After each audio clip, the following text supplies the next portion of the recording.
দাদা কালী মন্দিরে উদ্বোধন করতে এসেছি। এই যে আমাদের সাথ,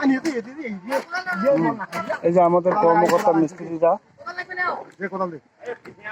আপনারা সবাই আশীর্বাদ করবেন যাতে আমাদের মন্দিরের ঢালাইটা সম্পূর্ণভাবে হয়।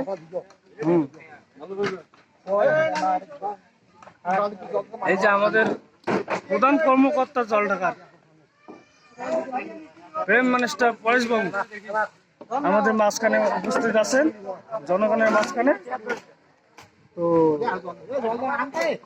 আপনারা সবাই আশীর্বাদ করবেন। মা বোনের প্রধান অতিথি